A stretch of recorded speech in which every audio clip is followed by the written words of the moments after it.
चलिए, screen visible है। ठीक है। अच्छा तो सर। अब हम अभी तक हमने कैन उपनिषद के बारे में बहुत सारी चीजें देखी। अब हम देखेंगे कि इसमें सत्य को किस तरह से बताया गया है, कि सत्य क्या है, किस तरह से होना चाहिए। तो ये जो कैन उपनिषद है, ये परम सत्य को एक पारलौकिक वास्तविकता के रूप में प्रस्तुत करता है। मतलब एक ऐसा सत्य है जो परलोक की भी वास्तविकता है और एक सर्वोच्च सिद्धांत है।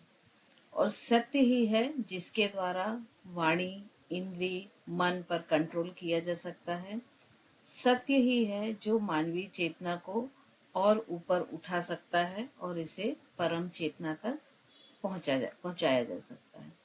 कई जगह सत्य को ब्रह्म के नाम से भी कहा गया है और इस सत्य को पूजा करने वाली वस्तु नहीं बोला है, बल्कि ये बोला है कि ये इंटरनल ज्ञाता और कर्ता दोनों है।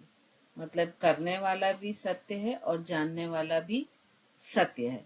तो ये सत्य है जो परम सत्य, यही वो चीज है जो इंद्रिय, मन और जीवन शक्ति को कार्य करने में सक्षम बनाती है या उनको कार्य करने योग्य बनाती है।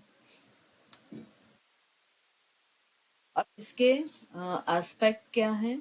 तो ये जो ट्रांसडेंटल है, ये ज्ञात और अज्ञात से परे है। मतलब ये एक ऐसा टर्म्स है जिसको हम, जो ज्ञात है उससे भी ये परे है और जो अज्ञात है उससे भी परे है। और ये जो केन उपनिषद है, ये क्या बोलता है कि जो ब्रह्म है वो, जो जिस चीज को हम जानते हैं, जो हमारे अनुभव में है, उससे भिन्न है और साथ ही जिसे हम नहीं जानते उससे भी श्रेष्ठ है। मतलब यदि हम इसको सरल भाव में समझे तो हम ऐसा कह सकते हैं कि मान लो ब्रह्म को हम एक मूर्ति के रूप में, एक पिक्चर के रूप में जानते हैं, तो वो उससे कहीं बहुत अधिक ऊपर है, कहीं भिन्न है।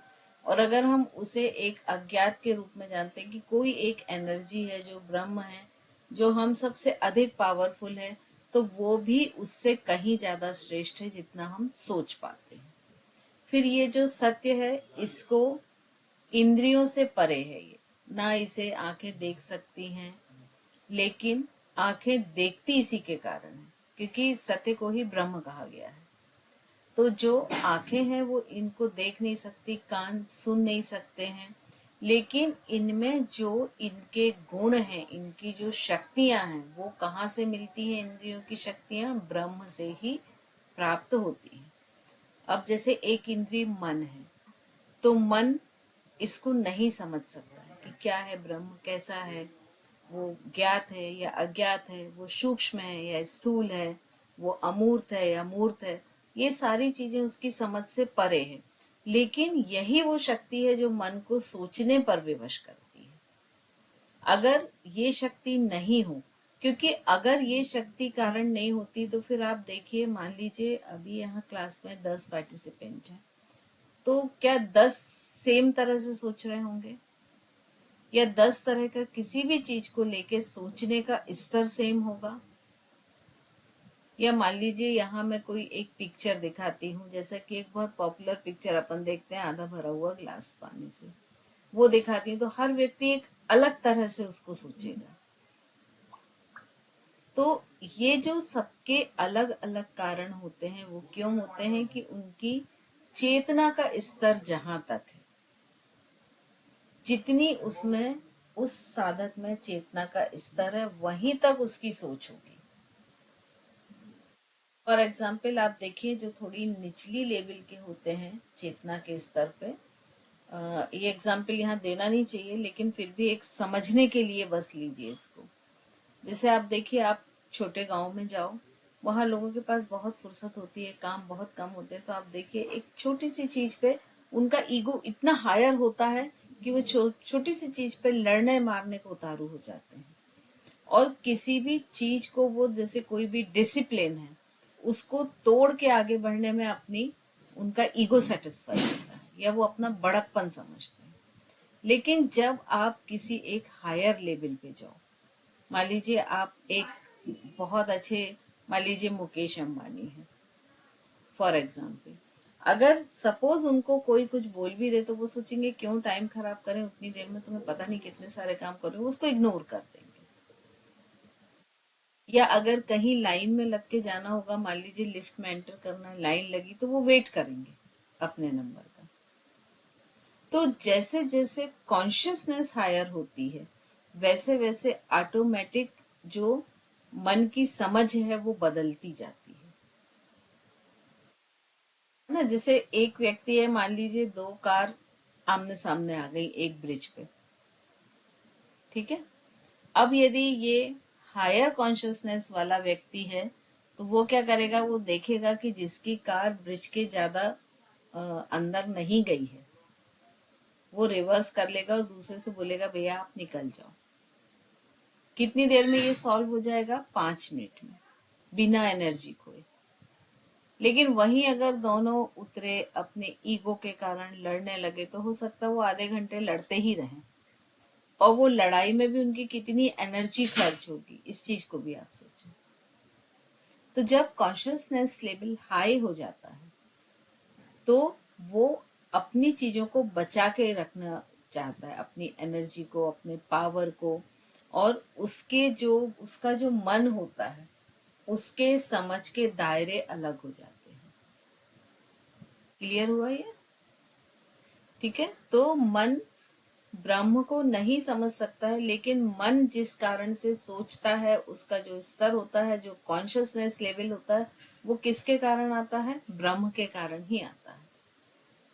अब ब्रह्म का यदि हम वर्णन करने बोले और आपके सामने कोई पिक्चर हो तो शायद आप कर दें कि इस, लेकिन वो वर्णन क्या ब्रह्म का नहीं, वो उस पिक्चर का वर्णन होगा, ठीक है।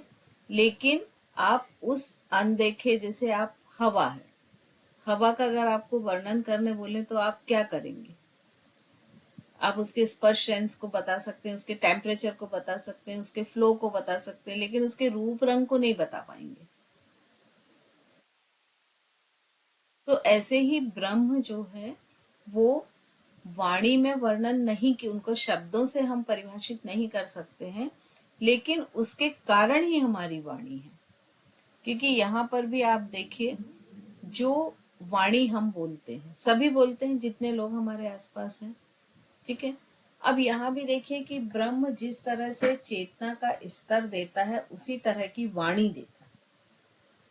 आप जैसे एक बहुत लोअर क्लास में जाइए, जो एक लेबर क्लास होती है, आप देखिए वहां जनरल हंसी मजाक कर रहे हैं, यदि दो लोग या बातचीत कर रहे हैं, तो हो सकता है उसमें वो 4 वर्ड मिस लैंग्वेज के यूज कर लें, है ना, क्योंकि वो उनकी हैबिट है और उनके लिए वो बहुत बड़ी चीज नहीं है। लेकिन यदि मान लीजिए अभी बहुत दूर नहीं जाए, हम और आपके कॉन्शियसनेस लेवल पर आए, हमारी आपकी कितनी भी लड़ाई होगी, लेकिन उसमें वो 4 वर्ड मिस लैंग्वेज के कभी नहीं आएंगे, जबकि लड़ाई चल रही है, प्यार वाली बात नहीं चल रही। क्यों? क्योंकि हमारा कॉन्शियसनेस उनके कॉन्शियसनेस से हाई हो चुका है, हम उन शब्दों का उच्चारण कर ही नहीं सकते। कितना भी किसी से आप गुस्सा होइए, सोच के देखिए आपने जीवन में कभी किए हैं क्या? कभी नहीं किए होंगे शायद। तो ये जो वाणी की शक्ति है या वाणी का सिलेक्शन है, ये कहाँ से आ रहा है? ये भी तो मन से आ रहा ना। आप देखिए, कभी मान लीजिए आप कुछ खा रहे हो, आराम से चप्पल वप्पल पहन के चल रहे हो, और मान लीजिए कोई ऐसा बहुत व्यक्ति, मान लीजिए एक साधु सामने से आ जाता है जो मंत्र पढ़ता हुआ आ रहा होगा, आप देखिए तुरंत अपनी चप्पल अप्पल हटाएंगे, पास में कहीं बॉटल ढूंढेंगे, जल्दी से पानी पिएंगे, करेंगे कि नहीं करेंगे? इतना। और वहीं कोई एक ऐसा व्यक्ति आ रहा हो जिसने बहुत अधिक अल्कोहल ड्रिंक किया हो, तो उसका एटीट्यूड क्या रहेगा? वो वैसे ही स्मेल करता हुआ, पैर में चप्पल पहने हुए, हाथ में बोतल लेते हुए, हो सकता है उनके बाजू से निकल जाए। उसमें कोई फर्क आएगा क्या? नहीं आएगा, क्योंकि उस समय उसकी कॉन्शियसनेस जीरो पर है।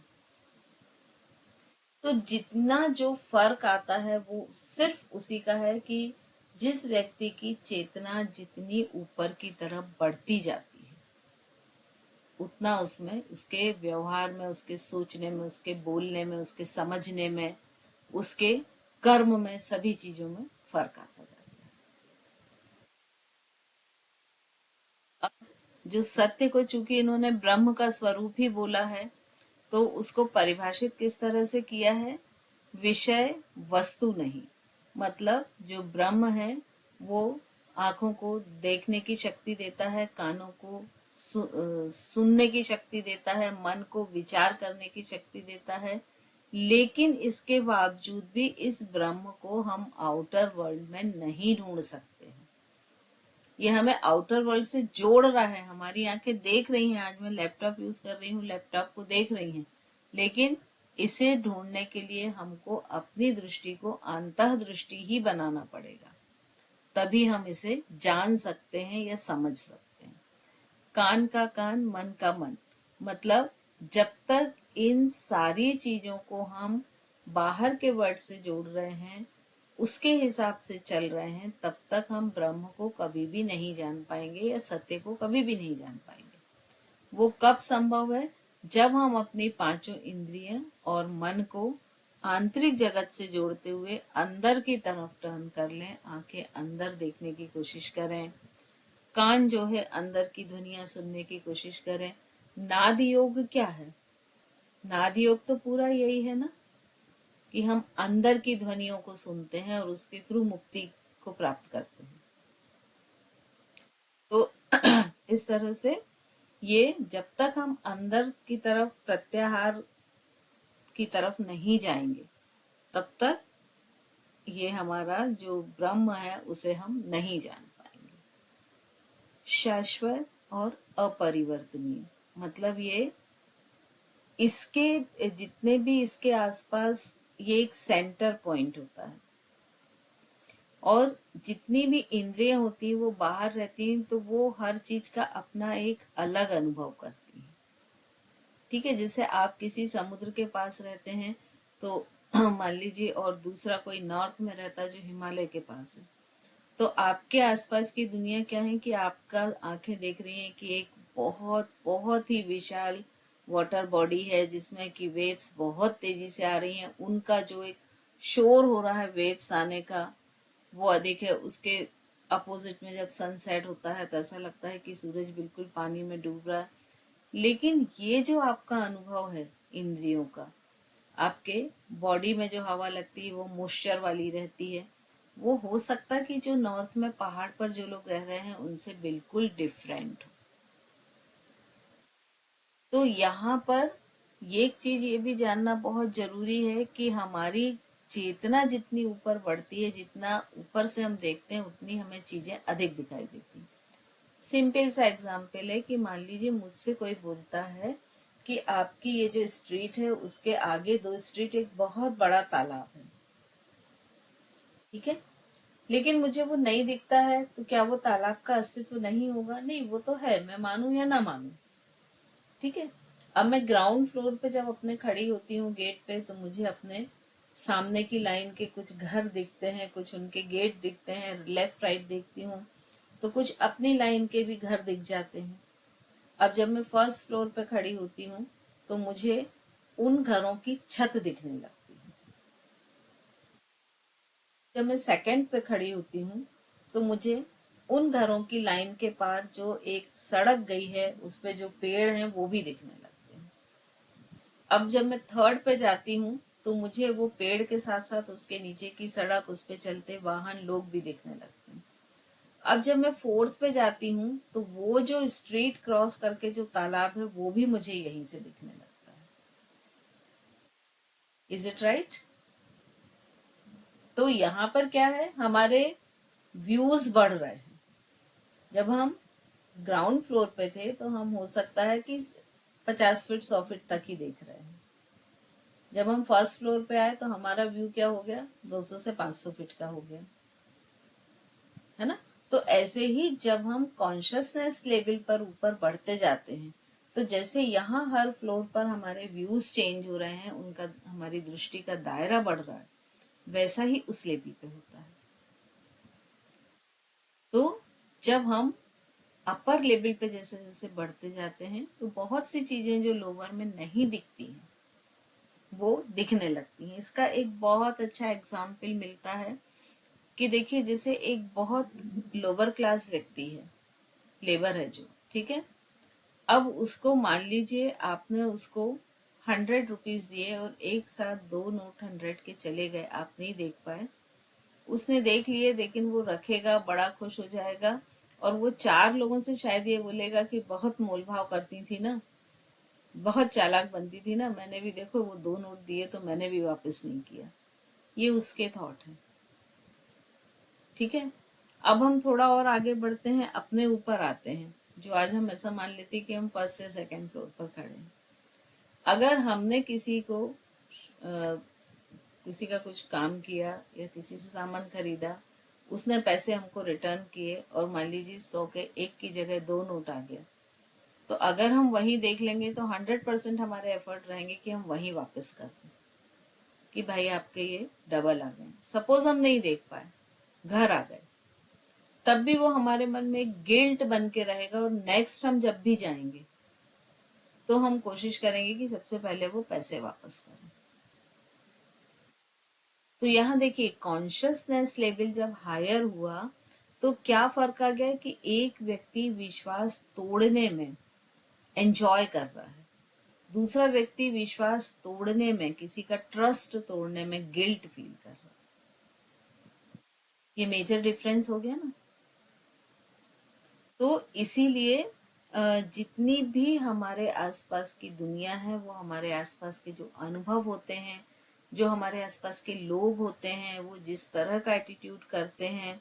और अब जैसे आप देखिए, कभी गांव में जाके आप किसी शॉप पे बैठिए, ठीक है, सपोज वो एक साड़ी पसंद करते हैं, वो 500 रुपए की, तो वो ढेर बार्गेनिंग करेंगे, 200 रुपए, 250 रुपए, और फाइनली मान लीजिए वो 250 में लेके चले जाते हैं। अब वहीं आप अपने आप को रखिए कि आप कहीं जाते हैं तो ठीक है, पसंद आती है तो आप तो इतना बार्गेनिंग कभी कर भी नहीं पाएंगे। वो जो पैसा बचा के उस क्लास में खुशी महसूस होती है, वो हमें नहीं होती। अगर आपने मान ली कहीं बार्गेनिंग करके कम में ले लिया, तो घर आके आपको ये गिल्ट रहेगी कि यार शायद इससे कम बोल देते तो इससे कम में भी वो दे देता। ये नहीं खुशी रहेगी कि आपने 50 रुपए बचा लिए। जबकि जो पहला वाला इंसिडेंट है, उसको ये खुशी रहेगी कि देखा, मैंने 200 रुपए या 50 रुपए बचा लिए। तो इस तरह से ये फर्क आता जाता है जैसे जैसे चेतना बढ़ती जाती है। एक सिंपल सा एग्जाम्पल है कि आप कहीं एक फ्लास्क लेके खड़े हुए हैं, उसमें कॉफी है, मैं आपके पास आऊं, आपसे कितना भी चाय मांगू, आप नहीं दे सकते क्योंकि आपके पास सिर्फ कॉफी है। आप जब भी मेरे कप में डालेंगे, कॉफी ही डालेंगे, ठीक है। तो जिसके पास जो होता है वो उसी दृष्टि से देखता है। अब देखिए, इसका एक और एग्जाम्पल बहुत अच्छा सोशल मीडिया है। आप देखिए, जो लोग कम फैमिली ट्रिप पे जाते हैं, कम घूमने जाते हैं, तो वो अगर एक फैमिली ट्रिप पे चले गए गलती से, मान लीजिए कि कोई डेस्टिनेशन मैरिज थी, वहां जाना मजबूरी था, उसमें चले गए, तो आप देखिए 2-4 महीने वो फोटो सोशल मीडिया पे चलती रहेंगी। मतलब वो पूरा शो करना चाहेगा कि देखो, हम तो इतना अधिक गए, इतने अच्छे होटल में रुके, इतना एंजॉय किया, इतना घूमे। और वही जो व्यक्ति मान लीजिए हर मंथ किसी न किसी कारण से बाहर जाता है, तो वो क्या अपडेट करता रहता है? अपने आसपास के एग्जाम्पल में आप देख लीजिएगा। तो ये चीजें सोशल मीडिया पे आप ये बिल्कुल 100% समझ जाइए कि अगर सोशल मीडिया पे कोई व्यक्ति ये शो कर रहा है कि मुझे बहुत गिफ्ट्स मिल रहे हैं, लोग मुझे बहुत प्यार कर रहे हैं, 100% उसके पास इस चीज का अभाव है। या बहुत अपने ड्रेसेस को शो कर रहा है, 100% वो महंगी ड्रेस नहीं खरीद सकता। या अपने आप को बहुत खुश वहां पर शो कर रहा है, तो मतलब वो कहीं ना कहीं बहुत दुखी है। कुछ हो सकते हैं एक्सेप्शंस उसमें, लेकिन ज्यादातर यही होते हैं। आगे बढ़े। ज्ञान मीमांसा, ठीक है, जो लोग नहीं जानते उन्हें ज्ञात। अब ये जो केन उपनिषद है, ये ज्ञान के संबंध में एक केंद्रीय विरोधाभास पर जोर देता है। यह उन लोगों को भी ज्ञात है जो इसे जानने का दावा नहीं करते, और यह उन लोगों को अज्ञात है जो इसे जानने का दावा करते हैं। क्या मतलब हुआ इसका? यदि कोई यह सोचता है कि वह विचार या वाणी के माध्यम से परम सत्ता को पूरी तरह परिभाषित कर सकता है, तो उसने उसे सीमित कर दिया और मूल बात को ही भूल गया। सच्चा ज्ञान बौद्धिक वस्तुनिष्ठता से नहीं, बल्कि भीतर के उस आत्मा को प्रत्यक्ष अनुभव से प्राप्त होता है जो परम वास्तविक ब्रह्म के समान है। क्या मतलब हुआ? हम योग एक्सरसाइज कर रहे हैं, एक व्यक्ति को जो मैं टेक्निक बता रही हूँ वो करके देख रहा है और कर रहा है, दूसरा सिर्फ सुन रहा है। क्या अंतर होगा? अब मान लीजिए दोनों को, सपोज ताड़ासन मैंने दोनों को भी टेक्निक बताया, एक ने करके भी देखा, दूसरे ने सिर्फ उसको सुना। अब मैं दोनों से बोल रही हूँ कि उसको लिखिए, क्या अंतर रहेगा? जिसने करा वो उसको क्लियर पाया, उसकी डिटेल और ज्यादा बता पाए। तो मतलब जो करके देखता है वो उसका पूरा डिटेल बता पाता है, और जो नहीं करके देखता है वो उसकी बहुत सारी चीजों को मिस कर देता है।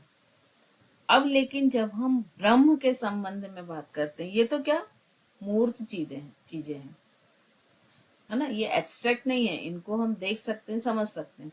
लेकिन यदि मान लीजिए कि एक पहाड़ वाला क्षेत्र है, एक चोटी पे मैंने 4 लोगों को खड़ा किया, चारों के फेस अलग अलग हैं, एक नॉर्थ एक साउथ, ऐसे 4 दिशाओं में चारों के फेस हैं। और अब मैं चारों को बोलती हूँ कि आप उनका वर्णन कीजिए, तो चारों का कैसा होगा? सेम होगा या डिफरेंट होगा? क्योंकि नॉर्थ वाला कुछ और देखेगा। अगर मान लो सुबह का समय है तो हो सकता है पूर्व वाला देखे कि सूर्य का उदय हो रहा है, या मान लीजिए हवा उस समय उत्तर से दक्षिण चल रही हो तो उसको ज्यादा तेज लगेगी। या ये हो सकता है दक्षिण की तरफ समुद्र हो या कोई नदी निकल रही हो पर्वत से। तो यहाँ कहने का मतलब ये है कि जिनको ज्ञात है और जो इसे जानने का दावा नहीं करते, तो यहाँ पर यदि कोई सोचता है कि हमने उसको देख लिया, हम और पूरा, अब मान लीजिए जो पश्चिम की तरफ दिशा की तरफ मुंह किए हुए था, उसने वर्णन कर दिया कि भाई यहाँ पर एक बहुत अच्छी नदी निकल रही है, यहाँ पर सूरज डूब रहा है धीरे धीरे। तो क्या अगर मान लीजिए इवनिंग के समय वहां सनसेट हो रहा था, या मान लीजिए सनराइज हो रहा था पूर्व दिशा से, और पूर्व दिशा वाले ने बोला कि सूरज प्रकाश फैल रहा है, सूरज की किरणें फैल रही हैं, लालिमा आ रही है, सूरज के कलर्स भी चेंज होते हैं जब वो एकदम उगता है, ठीक है, सनराइज होता है, तो क्या वो स्थायी है? अब वहीं उसी प्लेस पे यदि हम मान लीजिए किसी को शाम को खड़ा कर दें, तो पूर्व वाले को क्या वही दिखेगा? नहीं दिखेगा, क्योंकि तब तक सूरज कहाँ चला जाएगा? पश्चिम में। तो इसी तरह से यहाँ बोला गया है कि कोई भी विचार या वाणी के माध्यम से जिसको ज्ञात है ब्रह्म, वो उसका पूरी तरह से वर्णन नहीं कर सकता है, और जिसको अज्ञात है वो भी नहीं कर सकता। इसको अनुभव केवल कैसे कर सकते हैं? एक अनुभव करके, उसका साक्षात्कार करके, उसको प्रत्यक्ष देख के, वो सिर्फ अनुभव किया जा सकता है, उसका वर्णन नहीं किया जा सकता।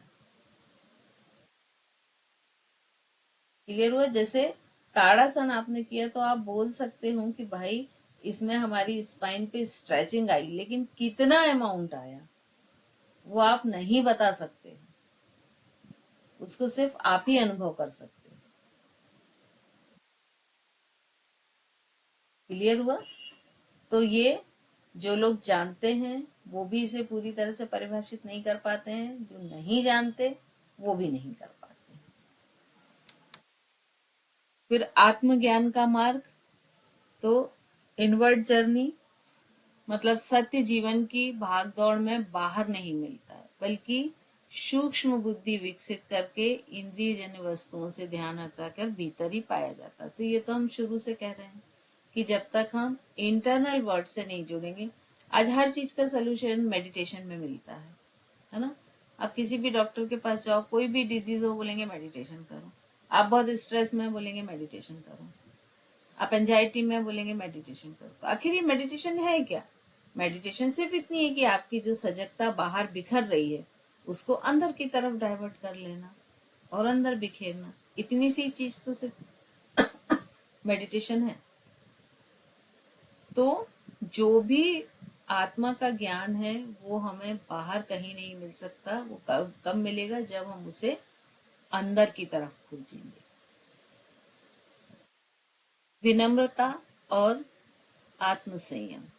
अब यहाँ पर बहुत सारे देवताओं की कहानी बताई है और ये बताया है कि जो देवता इंद्रिय शक्ति का प्रतिनिधित्व करने वाले हैं उनको भी विनम्र होना पड़ता, वो भी अपनी शक्ति का अहंकार नहीं ले सकते। अगर उनको अहंकार होता तो उनकी वो शक्तियां, उनका साथ देना, उनका उपयोग वो नहीं कर पाते। फिर अमर अवस्था, मतलब उसमें एक तो आत्म संयम होना जरूरी है कि वो अपने स्वार्थ के लिए अपनी उस शक्तियों का उपयोग ना करें, और दूसरा उनमें विनम्रता होना जरूरी है। अमर अवस्था, तो जब आत्मा ब्रह्म के रूप को अनुभव कर लेती है तो वो साधक मृत्यु और जन्म के ये जो द्वैत संसार है इससे ऊपर उठ जाता है और सच्चे आनंद को प्राप्त करता है। तो ये पूरे कैन उपनिषद कैन की वो है। अब ये जो हम बार बार एक स्टोरी की बात कर रहे थे कि किसमें की स्टोरी है, अब हम वो देखते हैं कि स्टोरी क्या है। तो यहाँ पर यक्ष की स्टोरी है। तो ये जो कैन उपनिषद में इसको यक्ष उपाख्यान के रूप में दिया गया है। अब ये जो यक्ष हैं इनमें ये स्टोरी किसके लिए है? वही विनम्रता और आत्मसंयम के लिए। दिव्य विनम्रता का इसमें वर्णन है और इसमें ये बताया गया है कि शक्ति, सिद्धियां, कोई भी चीज अहंकार से काम नहीं करती, उसके लिए विनम्र होना बहुत जरूरी है। तो यहाँ पर किस किस को लिया है? अग्नि, इंद्र और वायु, तीन देवताओं को लिया है। और जब इनका अहंकार विजय, इनको किसी युद्ध में बहुत विजय मिली तो इनमें अहंकार हो गया और अहंकार से एक यक्ष प्रकट हुआ और उस यक्ष ने एक घास का तिनका उठाया और फिर अग्नि को जलाने के लिए बोला, वायु को उस तिनके को उड़ाने के लिए बोला। तो ये हम आगे देखते हैं। तो इसमें देवताओं का अहंकार क्या है कि असुरों पर जब विजय पाली देवताओं ने, तो जो देवता थे अग्निदेव, वायुदेव, इंद्रदेव, इनको बहुत अहंकार हो गया कि हम तो बहुत बलशाली हैं और उनको अपनी शक्ति पर भी घमंड आ गया कि अपनी शक्ति से हमने विजय प्राप्त की। अब उनके अहंकार को कम करने के लिए एक यक्ष जो है वो प्रकट हुआ। अब इस यक्ष ने क्या किया कि जो अग्निदेव थे उनका दावा था कि वो किसी भी चीज को जला सकते हैं, उनके सामने कोई भी चीज आए वो उसको जला सकते। तो उस यक्ष ने उनके सामने घास का एक तिनका रखा और बोला इसे आप जला दीजिए। लेकिन अग्निदेव ने अपनी पूरी ताकत लगा ली, बाकी वो उस तिनके को नहीं जला पाए। फिर वायुदेव का जो दावा था कि वो किसी भी चीज को हिला सकते हैं, इतना उनमें प्रचंड प्रबल उनमें शक्ति है क्योंकि उनके सामने वो किसी भी चीज को हिलाने की सामर्थ्य रखते हैं। तो इस यक्ष ने वही घास का तिनका उनके सामने रखा और कहा कि उसे वो अपने जोर से हिला के दिखाएं, लेकिन वो असफल रहे। फिर इंद्र का प्रयास, तो इंद्र मन का प्रतिनिधित्व करते हैं, तो वो इंद्र यक्ष के पास पहुंचे तो वह लुप्त हो गया और देवी उमा हेमवती प्रकट हुई। ठीक है। फिर इसका कंक्लूजन क्या है कि उमा ने बताया कि यक्ष ही ब्रह्म थे जो उनकी शक्तियों का वास्तविक स्रोत थे। और ये कथा सिखाती क्या है कि समस्त देवी शक्ति जो प्राप्त होती हैं उनके अवरोध का कारण क्या है? अहंकार आत्मज्ञान के लिए अवरोध का कारण बनता है या रुकावट का कारण बनता है। इसीलिए विनम्रता को धारण करना मैंने बताया है। अब ये जो कैनोपनिषद है इसमें ये बताया कि ब्रह्म क्या है। तो हर चीज का जो सोर्स, पावर सोर्स है वो ब्रह्म को बताया है। तो ऐसा बताया है कि ब्रह्म की शक्ति के बिना सारी शक्तिशाली जो शक्तियां हैं वो सब कमजोर पड़ जाती हैं। तो ब्रह्म एक ईश्वर का ईश्वर बताया है जो कि शक्ति से भरा हुआ है और जितनी भी शक्तियां हैं वो उसी से प्राप्त होती हैं। अब ये जो यक्ष उपाख्यान हमने देखा, उसका मोरल क्या था?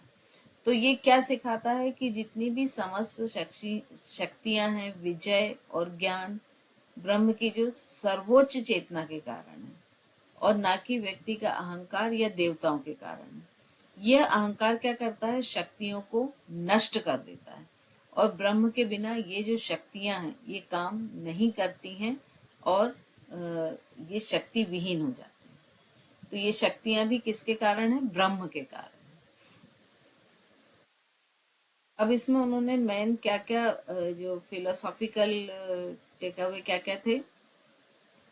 पहला था कि अपने ईगो को खत्म करो। विनम्र होने के लिए सबसे बड़ी जरूरत होती है कि जो भी अहंकार है उसको नष्ट करो। और चूंकि देवताओं का ऐसा मानना था कि हमने तो असुरों पर विजय प्राप्त की, तो हम सबसे बलशाली हैं, तो उनके अंदर एक बहुत अहंकार आ गया था, और हर एक अहंकार किसी भी डिवाइन सोर्स के पास जाने से आपको रोकता है या उसको पहचानने से रोक देता है।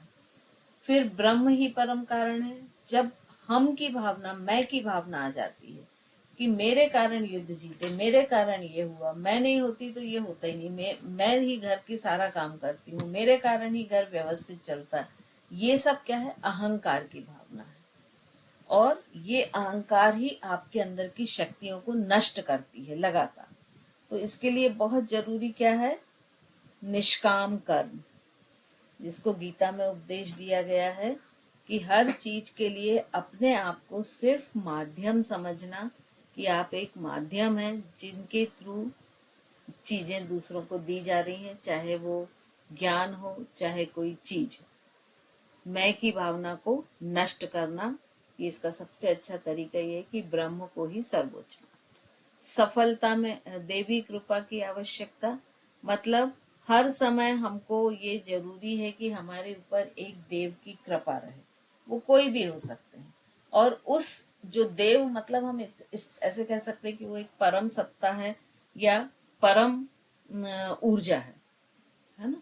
तो जो प्योर कॉन्शियस एक पावरफुल सोर्स है, जिसको हम सुप्रीम सोल बोल सकते हैं, सुप्रीम एनर्जी बोल सकते हैं, उससे हमें अपने आप को जोड़ के रखना चाहिए। और अगर हमें कोई भी अचीवमेंट मिले या कोई भी लॉसेस मिले, ना हमें घमंड करना चाहिए, ना दुखी होना चाहिए। समत्व भाव यहाँ पर रखना बहुत जरूरी है। तो यहाँ पर ये कहानी जो है ये यही बताती है कि विनम्रता से ही आप आगे बढ़ सकते हैं। अब ये जो कैनोपनिषद है, इसकी एक हम समरी देखते हैं, रिव्यू, है ना? तो ये किससे निकला हुआ है? सामवेद से निकला हुआ उपनिषद है।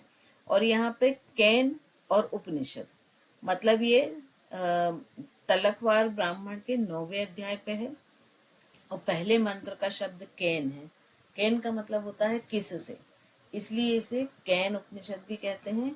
इसी को जैमिनी और ब्राह्मण उपनिषद भी कहते हैं। इसको आप लोग लिख लें जिससे कंफ्यूज ना हो। अब ये है कैसे? ये 4 खंडों में विभाजित है। पहले दूसरे खंड में गुरु शिष्य परंपरा द्वारा प्रेरक सत्ता के बारे में बताया गया है। तीसरे और चौथे खंड में देवताओं में अभिमान, देवी उमा हेमवती द्वारा ब्रह्म तत्व ज्ञान का उल्लेख किया है। और मनुष्य को श्रेय मार्ग की ओर प्रेरित करना, मतलब आध्यात्मिक मार्ग की ओर प्रेरित करना, मुक्ति मार्ग की ओर प्रेरित करना उपनिषद का लक्ष्य है। श्रेय को तप, दम व कर्म से अनुभव किया जा सकता है।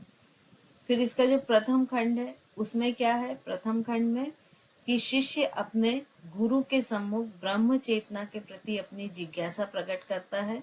वह अपने मुख से प्रश्न करता है कि वह कौन है जो हमें परमात्मा के विविध रहस्यों को जानने के लिए प्रेरित करता है। ज्ञान विज्ञान तथा हमारी आत्मा का संचालन करने वाला कौन है, जो हमारी वाणी में, कानों में, नेत्रों में निवास करता है, हमें बोलने, सुनने, देखने की शक्ति प्रदान करता है। तो शिष्यों के प्रश्न का उत्तर देते हुए गुरु बताते हैं कि जो साधक मन, प्राण, वाणी, आंख, कान आदि में चेतन शक्ति भरने वाले ब्रह्म को जान लेता है, वह जीवन मुक्त होकर अमर हो जाता है तथा आवागमन के चक्र से छूट जाता है, मतलब जन्म और मृत्यु के जो साइकिल है उससे परे हो जाता है। यह महान चेतन तत्व बोलने के लिए शक्ति देता है, प्राण शक्ति का भी प्राण है, ये हमारे जीवन का आधार है, आंखों को दृष्टि देता है, ये सर्वशक्तिमान है, श्रवण शक्ति को भी का भी मूल आधार है। हमारा मन उसी की महत्ता से मनन कर पाता है, उसे ही ब्रह्म समझना चाहिए। आंखों से और कानों से ना तो देखा जा सकता है, ना सुना जा सकता है बिना इसके। ठीक है, तो ये इसके पहला जो अध्याय है उसमें है। इसका जो सेकंड है उसमें क्या है, इस खंड में ब्रह्म की अज्ञेयता और मानव जीवन के महत्व पर प्रकाश डाला गया है। गुरु शिष्य को बताता है कि जो असीम और अनंत है उसे वह भली प्रकार से जानता है या उसे जान गया है, ऐसा नहीं है। उसे पूर्ण रूप से जान पाना असंभव है। हम उसे जानते हैं या नहीं जानते हैं, दोनों ही कथन अपूर्ण है।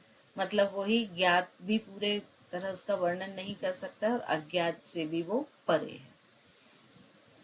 अहंकार विहीन व्यक्ति का वह बोध जिसके द्वारा वह ज्ञान प्राप्त कर लेता है, उसी से वह अमृत स्वरूप परम ब्रह्म का अनुभव कर पाता है। अब यहाँ भी परम ब्रह्म का अनुभव करने के लिए सबसे पहली शर्त क्या रखी है कि अहंकार विहीन, मतलब विनम्रता सबसे पहली शर्त है। जिसने अपने जीवन में ऐसा ज्ञान प्राप्त कर लिया है उसे ही परम ब्रह्म का अनुभव हो पाता है। किसी अन्य योनि में जन्म लेकर वह ऐसा नहीं कर पाता। अन्य समस्त योनियां कर्म भोग की योनियां हैं। मानव जीवन में ही बुद्धिमान पुरुष प्रत्येक वाणी, प्रत्येक तत्व तथा प्रत्येक जीव से उस परम सत्ता को व्याप्त जानकर इस लोक में जाता है और अमृत को प्राप्त करता है। ये सारी चीजें इसके दूसरे खंड में दी हैं। अब तीसरे खंड में क्या है, तीसरे खंड में जो हमने यक्ष उपाख्यान पढ़ा है वो स्टोरी है। तो तीसरे खंड में देवताओं के अहंकार का मर्दन किया गया है। एक बार उस ब्रह्म ने देवताओं को माध्यम बनाकर असुरों पर विजय प्राप्त की। इस विजय से देवताओं को अभिमान हो गया कि असुरों पर विजय प्राप्त करने वाले वे स्वयं हैं। इसमें ब्रह्म ने क्या किया है, तब ब्रह्म ने उन देवताओं के अहंकार को जानकर उनके सम्मुख यक्ष के रूप में अपने आप को प्रकट किया। तब देवताओं ने जानना चाहा कि यह यक्ष कौन है। सबसे पहले अग्निदेव ने जाकर यक्ष से उसका परिचय पूछा। यक्ष ने अग्निदेव से उसका परिचय पूछा, आप कौन है? अग्निदेव ने उत्तर दिया कि वो अग्नि है और लोग उसे जात वेदा कहते हैं। वह चाहे तो इस पृथ्वी पर जो कुछ भी है सभी को भस्म कर सकता है, जला सकता है। तब यक्ष ने एक तिनका अग्निदेव के सम्मुख रखकर कहा, आप इसे जला दीजिए। अग्निदेव ने बहुत प्रयत्न किया पर वे उस तिनके को नहीं जला सके। हार कर उन्होंने अन्य देवों के पास लौटकर कहा कि वे उस यक्ष को नहीं जान सके। इसके बाद वायुदेव ने जाकर अपना परिचय दिया और अपनी शक्ति का बड़ा चढ़ाकर बखान किया। उस पर यक्ष ने वायु से कहा कि वे इस तिनके को उड़ा दें, परंतु अपनी सारी शक्ति लगाने पर भी वायुदेव उस तिनके को नहीं उड़ा पाए। तब वायुदेव ने इंद्र के समक्ष लौटकर कहा कि वे उस यक्ष को समझने में असमर्थ हैं। उन्होंने इंद्र से पता लगाने को कहा। इंद्र ने यक्ष का पता लगाने के लिए तीव्र गति से यक्ष की ओर प्रयाण किया, किंतु उसके वहां पहुंचने के पहले ही यक्ष अंतर्ध्यान हो गया। तब इंद्र ने भगवती उमा से यक्ष के बारे में प्रश्न किया कि यह यक्ष कौन था। ये सारा वर्णन इसके तीसरे खंड में मिलता है। और चतुर्खंड में क्या है, चतुर्खंड इसका आखिरी है जहाँ पर ये समापन करता है। तो इसमें देवताओं की उपमा को अंतिम रूप दिया गया है, ब्रह्म को सर्वोच्च वास्तविकता माना गया है। इसमें गद्य पद्य दोनों हैं और यहाँ पर कुछ शिक्षाएं दी गई हैं। ब्रह्म की अनुभूति, मतलब जब वो तीसरे खंड की कहानी होती है तो यहाँ पर फिर वो उमा देवी बोलती हैं कि वो जो यक्ष थे वो ब्रह्म ही थे। उमा का रहस्य उद्घाटन वो इंद्र को बताती है कि वो यक्ष और कोई नहीं बल्कि ब्रह्म ही है। और ये क्या बताता है कि जितनी भी प्रकृति की शक्ति है, अग्नि, वायु, इंद्रिय, मन, ये सब जो शक्ति है ये किसके सोर्स से चल रही हैं? ब्रह्म की शक्ति से, ना कि इनकी अपनी ये स्वयं की शक्ति है। अग्नि, वायु और इंद्र देवताओं में ब्रह्म के सबसे निकट हैं, क्योंकि यक्ष को जानने वाले वो पहले देवता थे। फिर ब्रह्म का स्वरूप, तो यहाँ पर ब्रह्म का स्वरूप बताया है कि वो एक बिजली की चमक की तरह आते हैं, जाते हैं और एक विचार की तरह आते हैं, स्मरण कर लेते हैं। तो यहाँ पर ये सारे ब्रह्म का स्वरूप बताया गया है। फिर ज्ञान प्राप्ति के लिए क्या बोला गया है कि तीन स्तंभ है। यदि आप ज्ञान को, ब्रह्म को प्राप्त करना चाहते हैं या जानना चाहते हैं। वो तीन तीन से कौन से? तपस मतलब तपस्या, प्रायश्चित, दमः मतलब आत्म संयम, कर्म मतलब उचित कर्म। तो ये सारे तीन जो स्तंभ है, इनको फॉलो करके व्यक्ति ब्रह्म को जान सकता है। इस तरह से आपका ये केन उपनिषद कंप्लीट हुआ।